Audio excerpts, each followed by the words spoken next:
favor, señores periodistas, quiero que nos vengan a ayudar aquí a la zona Villa del Carmen, Chuquiaguillo, por favor.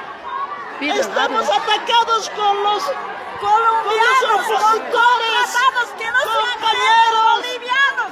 Han traído de las cárceles, sacado, han traído, señor periodista, como han dicho que es marcha pacífica. ¿A cuál lado es marcha pacífica? A las casas están avasallando.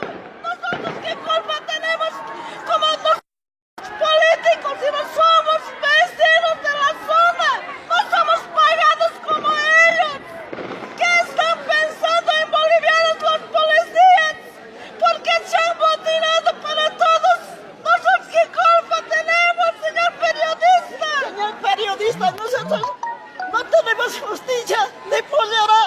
Nosotros pedimos ayuda en este momento. Porque nos ayuden las policías. Nosotros somos gente humilde. Hemos dejado que venga el Camacho. Ahora, ¿por qué no quiere irse de aquí? Pues hay un fraude al Camacho. Camacho vendido.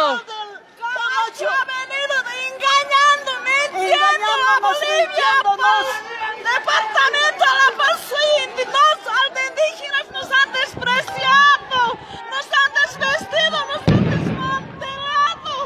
¿Por qué ese bandera huipala no se respeta? No es su ropa de Evo, sino es gente indígena campesino. Compañeros, manifiéstense, esta transmisión en vivo. En vivo está la transmisión. Manifiéstense, está en vivo. Compañeros, ¿qué queremos acá? Quiero que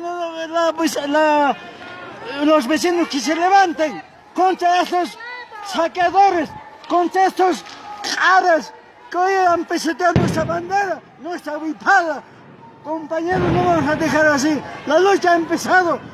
Hoy hay que salir.